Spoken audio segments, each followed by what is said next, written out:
Hello, everyone, and welcome to the fifth week of Sensory Fitness. I'm glad you joined us today. My name is Marcy, and I am an occupational therapy intern here at the HIR Wellness Institute. And my name's Sarah, and I am also an occupational therapy student here at HIR Wellness Institute, and we're both from Mount Mary University. So before we get started, I'd just like to tell you guys that this is my last week doing sensory fitness because my internship is coming to an end here at the HIR Wellness Institute. But don't worry, we're still going to be doing sensory fitness lives. But we have two new interns that are starting here at HIR this week who will be in this video today doing some of the activities with us. So I'm going to bring in Hannah and Min, who are our new OT interns. We're just going to introduce them. Hi guys. Hi relatives. So I'm Hannah. Yep. My name's Min. And they're going to be kind of working with Sarah a little bit more in the coming weeks of sensory fitness. And today they'll help us do some of our activities. So we'll see you guys later. Bye. See you later. Okay, so now that we got that stuff taken care of, we'll get into our sensory fitness. So, as you know, COVID has caused some major disruptions in everyone's life, including the children's. Work and school are both being done very differently, and I'm sure there are more opportunities for meltdowns and feeling out of sorts.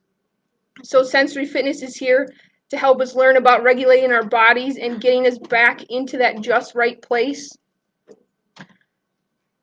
So, last week we talked about some different activities that we can do with our mouth to get us back to that regulated state.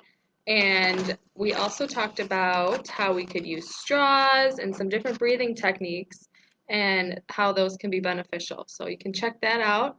Marcy, Did you guys use any of them, Yeah. relatives at home? Did you use any of the breathing activities? Please let us know in the comments. We are interested to know what worked for you guys and what we can provide more of if you liked it. So, Marcy, were you able to use any of them? Yes, I did.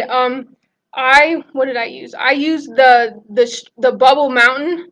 That was really fun. I used that with my brother, and we did some blowing things. Made these big bubbles and stuff like that. So that really helped calm the system down. Nice, very nice. I went on the website that we linked last week and I used one of those moving pictures to breathe with, and I thought that was very helpful. So, thanks for sharing that, Marcy. So today we are going to focus on how we can use a hallway in our home and use it for different play and movement activities to help us with regulation. So first, we're going to talk about our engines that we like to talk about that are a great way to help describe how we're feeling. Okay, so here we have our little measurer, and sometimes when our engines are running too high, it can look like we have tense posture, we may be cranky, fidgeting, we may have poor self-control, we may be angry or overly excited or even fearful. So, when on the opposite end, when we're too low, it may look like we're sad or discouraged. We may have slouchy posture, we could be lethargic or have a lack of interest in activities. And we may even appear to like hide and fade into the background. So let's remember that not just our kids can go through these different stages, we as adults do too.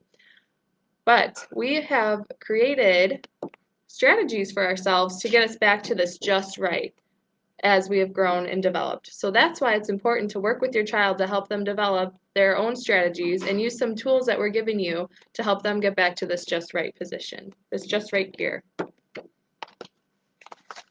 So now that we reviewed some stuff about our engines and you remember what we've been talking about the last 4 weeks, we're going to talk about what we're doing today.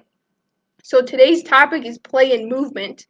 So I'm going to give you a little background information about the importance of play and how it helps to grow the brain. So simply put, play and movement grow the brain and impact how we develop. As adults, we sometimes don't see the importance of play. We might think that learning and education is more important than play. But actually, when children play and interact with their world, they are getting their brain ready for learning, which can be understood as a form of sensory regulation. Yes, thank you. So, children's brains don't come online all at once. It's not like all of a sudden they can do all their math problems or read chapters in big books. It takes time for the brain to grow and develop. The brain actually grows from the brainstem up. So the brainstem is where sensory integration takes place, and that's why we spend so much time providing you guys with strategies and activities to help with the sensory experiences. So sensory experiences help us develop the brainstem, and only after the brainstem is developed is when the rest of the brain can develop. So remember that kids need play in order for their brains to develop. And this information that we're referencing comes from an article titled Playing to Learn, which will be linked in the comments. It's a great article, and I think we'll be using it in the next coming weeks of sensory fitness. So check out that article. So now that we've learned a little bit about what we're going to do today and kind of the background information, we're going to do some pace. We're going to do pace because we need to get our bodies into that just right regulated state.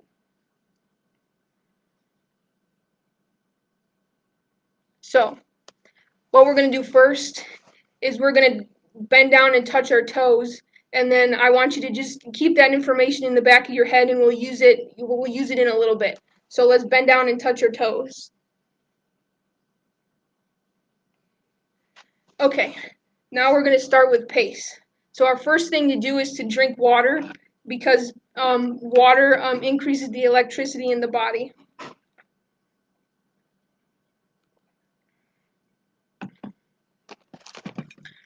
Now we're going to do what's called brain buttons. So we're going to put one hand on our chest, another hand on our belly, and we're just going to sit here and breathe.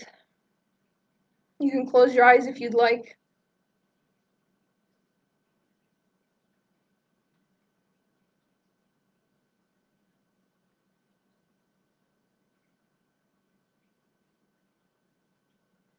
Okay, on to our next thing. We are going to take our right hand to our left knee and our left hand to our right knee, and we're crossing the midline.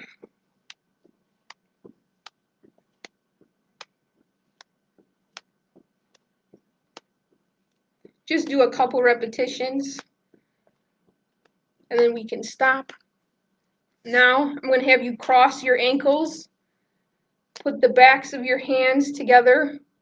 One hand comes over, clasp your hands, and bring your arms in towards your chest. And we're just going to sit here. Close our eyes.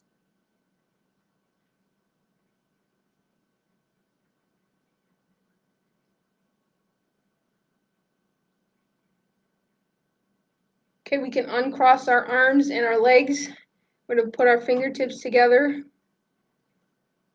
And that is the sequence of pace. So now that we did pace, we're going to go down and touch our toes again and see if there's anything, if you notice anything different from the first time. So let's go down and touch our toes and come back up. Did you notice anything different? Leave us a comment and tell us how pace has helped you. Did you notice anything different, Sarah? I did. And you know what? Since the beginning, when we first started doing this, and now I feel like I've gotten better at the technique, and I feel like that's really helped me feel much better than I did when I first started. So practicing really it has helped me a lot. Yes, that's right. Practice is great. You can do this whenever you're feeling a little dysregulated. You're out in the community. You're going to a store. You're going to someplace, and you just need that little break. You can just do the brain buttons. That can really help calm your nervous system and get you into that more just right place. And remember, you could always do it with your child on your lap too, if they need a little help. You could do it together. So thank you for doing pace, Marcy. I always love when we go through that one. So now we're going to kind of go into what we're doing today. So the walls in our hallway are a unique spot to do some fun activities. It's a nice place to switch things up so you're not always just at a tabletop or at your desk or on the floor. It's a good way to explore our environment and play in different planes of movement, which is really beneficial to growing our brains. So now let's get into some activities that involve the hallway and that help us get to that regulated state. These are all great activities that can help to introduce something new into your child's environment and it can be a great idea when the weather is bad outside. We have a whole bunch of fun activities that will be fun for you to do inside the house. I know sometimes when the weather's bad, we don't want to be inside. We just want to get outside and run around, but we're going to give you some really fun activities that can be helpful when the weather's bad, or if you just want to switch up your normal play routine. Yeah, you don't want to always play on a tabletop or something Mhm. like that. You want to get your child into some different positions. So while they're at the wall, they can be standing, they can be kneeling. Laying on their back, on their tummy, a whole bunch of different things. Yeah. Mhm. So that's what we're hoping you get out of this. Kind of think about different spaces in your home that you can do these activities to kind of change it up a bit. All right, so just give us a second. We're going to readjust so that we can get closer to the wall, and then we're going to bring in our friends Min and Hannah. They're going to do some of these activities with us, so just give us just a second.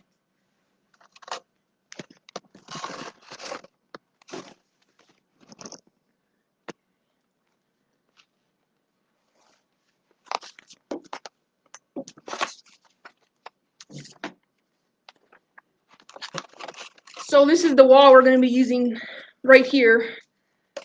This is part of our hallway here.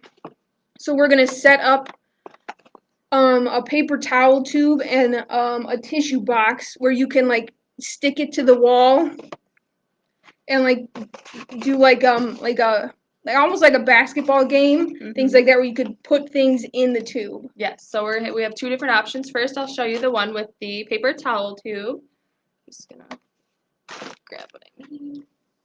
And you want to use painter's tape so that we can keep the walls nice. This will come right off. It won't leave a mark. Can you help me, Marcy? Can you hold the tube while I tape it, please? Thank you. We'll put it up high because we kind of want the kids to be reaching when they're doing this. Hey, Hannah, do you want to come play this game with me? Yeah, of course. Okay. Thanks. All right, so what we're going to do is we're going to sit here, or we're going to kneel, actually, since it's kind of high. And we're going to take one of the balls. Here you go. Yep. And we're going to reach really high as we can without standing up. Ooh, I gotta get closer. Excuse me, Marcy. And Yep, keep reaching. Yep. Oh, Okay, then drop it. Drop it. Now, if you don't want them to go everywhere, you could even use the tissue box that we're going to be using later and tape it underneath. Or you could use your hand and have them do using both hands. One hand's going in top to push it, and the other hand's going to try and catch it. Okay, here you go. Can you try and catch it with the other hand, Hannah? Yep. Reach, reach, reach. Go. And you can put these, if you want them to lay on their tummy, you can put it lower and have them reaching that way. There's all different kinds of ways you can do this. So then with our tissue box, we're going to use it as like a basketball hoop. So you don't even have to go out and buy any of these items. You have them all at your house already. So Hannah, can you hold this for me? Thank you, while I tape it up to the wall. So all of these objects can be placed anywhere on your wall. So don't just think about it. It doesn't just have to be high. It can be low too. So when you're standing up, then you have to reach down to get it. It could be diagonal to you, so you're reaching across your body. So just kind of experiment with different ways of where you can put things on the wall and make it fun. Make the kids would love putting stuff on the wall. So have them create like where they'd like to put things on the wall and stuff like that. So as they're getting the paper towel, or not the paper towel, the tissue box on the wall, which is going to be kind of like our basketball hoop. Thank you, Hannah. Yeah. Hey, Min, you want to come play this game with me? sure. Okay. So, similar with the paper towel tube, we're just going to take our ball here. And for this one, you could even move away from the wall and try and shoot it in. All right. So here it goes. Oh, that's okay. Try again. You can use any sort of ball you have at home. It doesn't matter. Yay, good job. Thank you.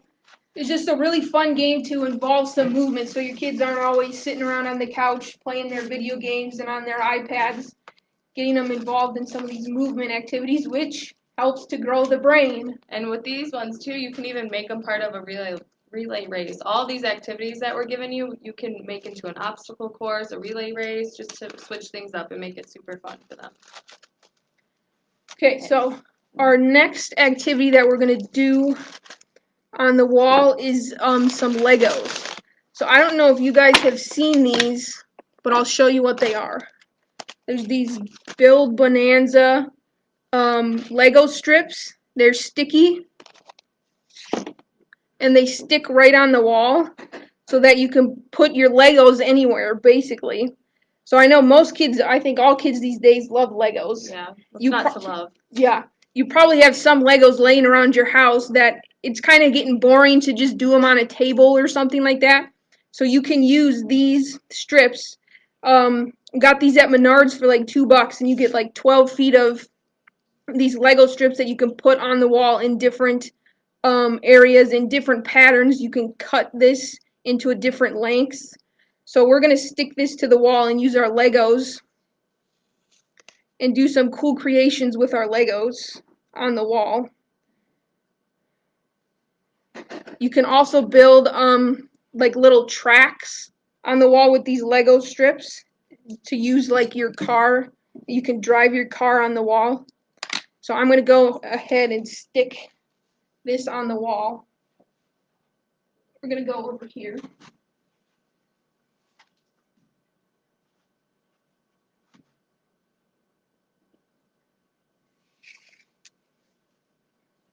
So there's one. Oh, good, you can see it.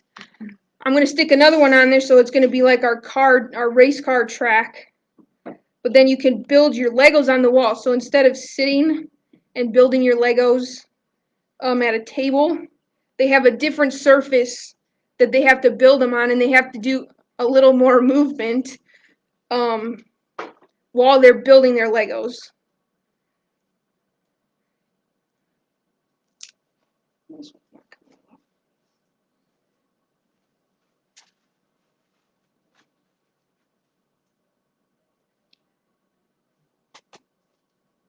So as I'm getting this ready, Sarah, can you grab the Legos? Sure.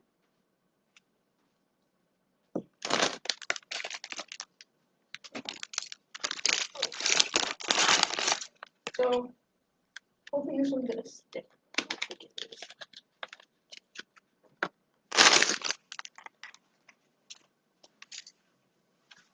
Cool. Okay, so now we can take we have our little Lego bricks here, and we can stick them on here, hopefully. This is really good for the fine motor development in your child's hand as well, which is what we're striving for too. Yeah, you really have to push down on these to get them to go into to get them to stick. Okay, so as we have some of our Legos up there. Okay, so the Legos can be put anywhere on the wall. Put them up high, put them low. You could have them have a basket of their Legos like in the living room, and then you have this hallway somewhere else, and they have to run and go and see how many Legos they can stick on the wall within a certain amount of time. So they can also use a car and kind of create like a little town for the car and like drive the car up the wall. So they're really doing reaching movements. They're crossing that midline. So there's a whole possibility of doing those Lego strips on the wall, and they don't ruin the wall. They're not gonna take the paint off or anything like that. So it's a real fun way to involve Legos, which I'm sure most of your kids really enjoy doing Legos. So another activity we can do with our painter's tape that we have is you could do little strips on the wall. Let's go over here.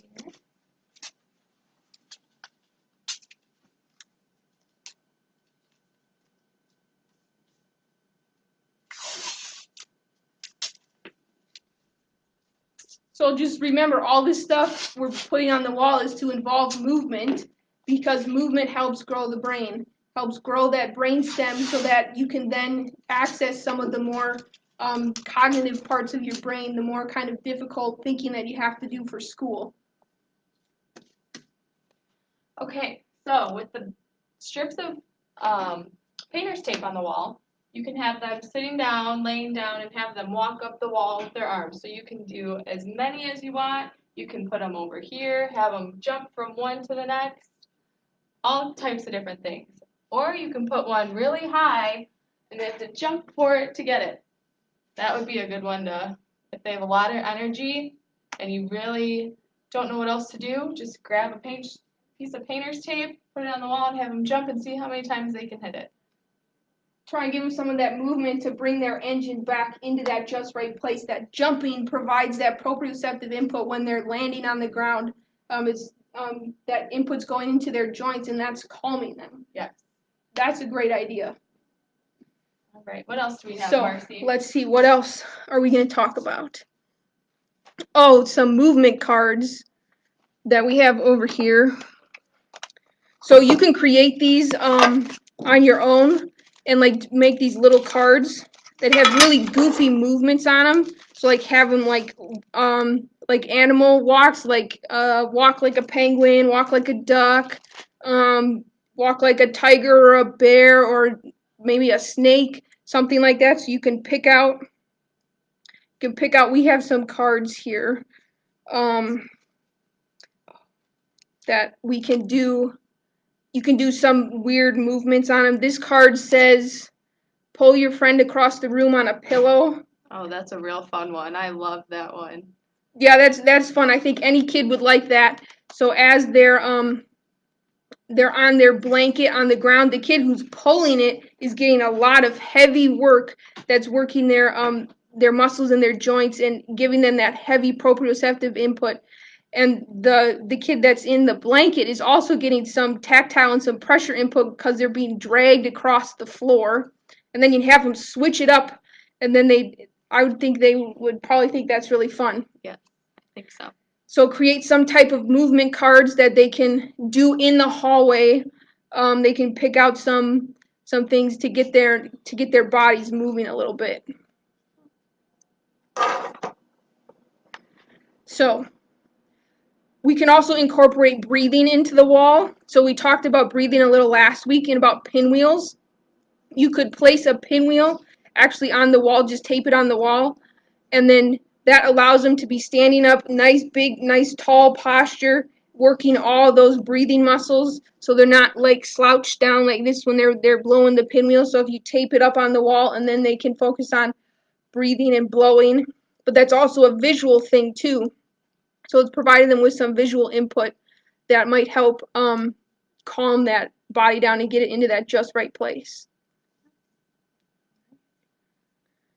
So we can also use the bean bags or the rice sock that we made a couple weeks ago.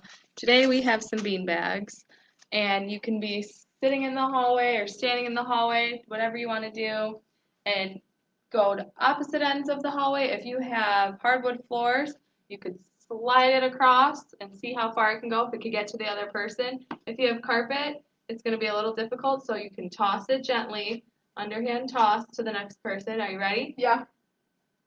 There we go. That's a good one to do in the hallway too. And if you have a light in the hallway, you could turn it off, you could turn it on. It just depends on if your child is in a higher gear, maybe turn the light off. If your child's in a lower gear, turn that light on, and those little techniques can help get your child back to that just right engine. So now we're going to move on to another section of our wall. So we're going to have to shift the camera a little bit. So just hang on for 1 second.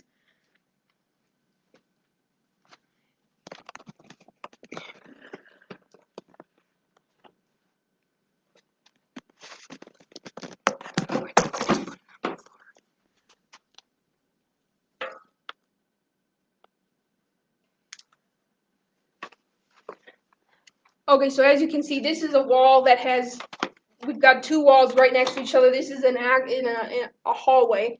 So what we've done is we've taken painter's tape and we've connected it to each of the walls in different angles. So it's kind of like if you've seen like Spies, and like they have the lasers and they have to like crawl through it and move through and not like knock down hit the lasers or whatever. This is what we're doing with this.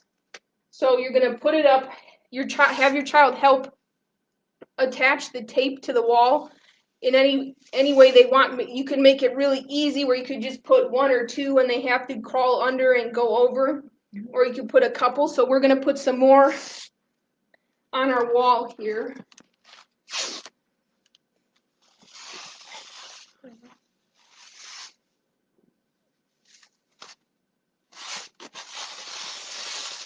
This is where it's good to have your child help you for some teamwork.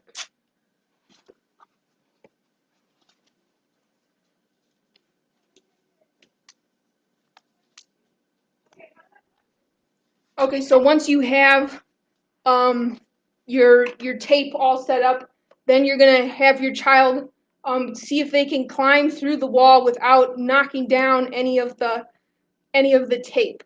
So you could even time this too. If you have some kids that really want a challenge, you could time it and say if you don't get out within a certain amount of time, like the bomb goes off or something fun like that, or you like tickle them or something. I don't know. So I'm gonna see if I can get through this without knocking down any of the tape. So All right, good luck, Marcy. I'm gonna go under this one. Don't get on any of the lasers. This also helps them think on their path and which one they're going to go through. Do they have to move to the side? Do they have to get up? Do they have to crouch down? Yay, good job. Now, what's even more fun, once you're done with the activity, you can run right through it and it'll come right off the walls. Oh yes. Yeah. So if you want to make a new one, you can just run. Run right through all the tape. Right It'll through all all the come right tape. off the wall. And that sort of resistance will be good with helping get their engine back to that just right state as well. So it's a 2-for-1. Yeah. Yeah. Okay. So Marcy's going to demonstrate that for us. I'm going to get out of the way because she's going to go pretty fast, I bet. Okay. So I'm just gonna run right through the wall, use all that energy, and knock down all the tape. Woo! And then it's an easy cleanup too. Look, Then I just ball it all up. and then with that ball of tape, you could even do a tossing activity. So many possibilities with the tape on the wall. Yes. Or it's just really sticky. You could like throw it on the wall and see if it'll stick or something like that. That's a good idea too. So something you could also do with the tape. If you can kind of see here, we have this rug at HIR that looks like hopscotch. You can do it with the tape too. You could create a little hopscotch place and place some hopscotch on the floor. So it's another different way. You don't necessarily have to use the wall. You can use the floor, but it's another way to do it. And let me get my bean bag real quick. You can also do like beanbag tossing with the hopscotch. So you could call out a number and say I'm going to call out number 4, and you can try to hit that number, or any type of game like that, throwing game. This is a game to get the child moving. Yes. Or if you don't have one of these types of carpets, which you can find online, or if you don't want to use the tape, we have these little dots. You can use little pieces of fabric, maybe little carpet squares, whatever you have at your house. Yeah. This is where the dots came from. This is the package. You could just place them on the floor. They could be like lily pads, and they can hop, hop, hop to every lily pad. Or you could use pretty much anything in your house. You could use like little small pillows. You could use like little squares of like a blanket or something like that. You could do 2 feet. You could do 1. You can alternate. Whoa, don't fall. It's good that you're in the hallway because then you can grab the wall. Yeah. Good. That's good for balance. It's good for coordination. A whole bunch of different things you can do. So that's kind of all the activities we have to show you that you can do in the wall. I'm sure you guys will you can probably think of a whole bunch of other things you can do in the wall. So feel free to leave stuff in the comments and let us know what you kind of thought of and how you thought of these activities. Yes, I'll be interested to see what everyone comes up with. There's so many possibilities. Nothing's right or wrong. It's whatever you have fun with, whatever is meaningful to you guys. is what you want to do. Okay, so I think we're going to move back to our spot real quick. Just give us a second here.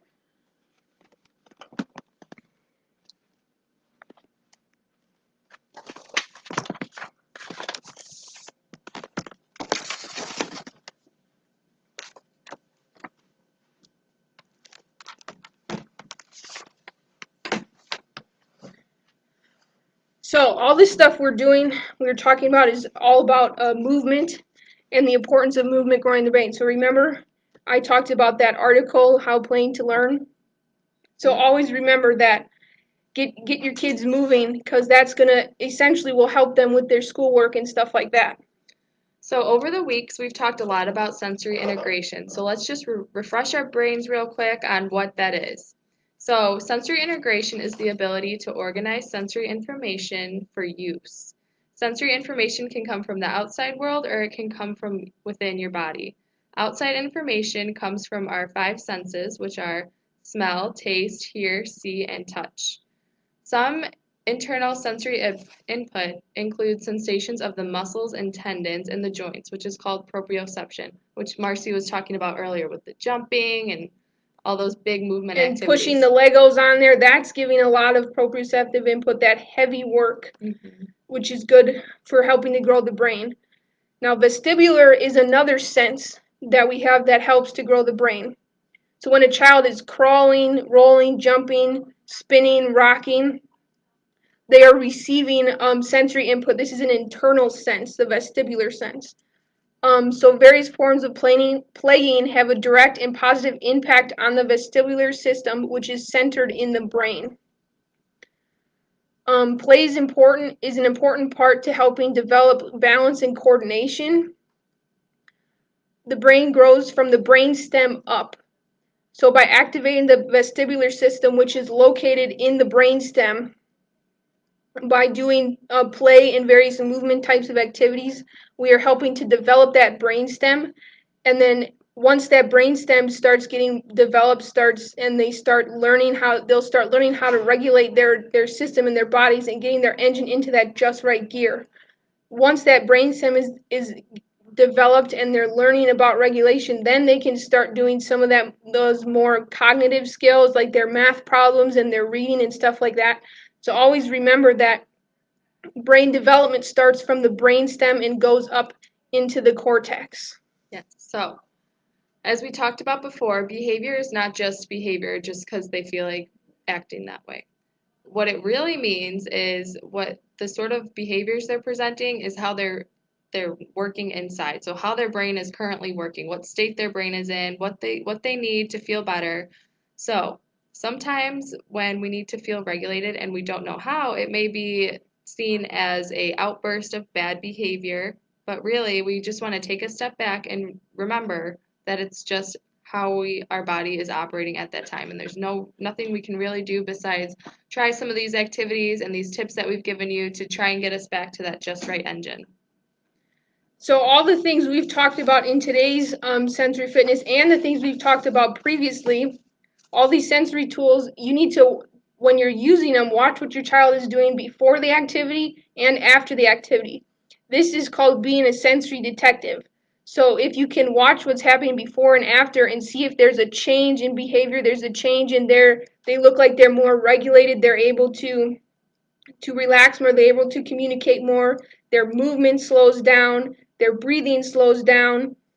That will show you that some of these sensory things that you've been trying at home have actually helped them learn about regulating their body and getting them into that just right place. So just make sure to pay attention to their behavior and be that sensory detective. Yes, very good point, Marcy.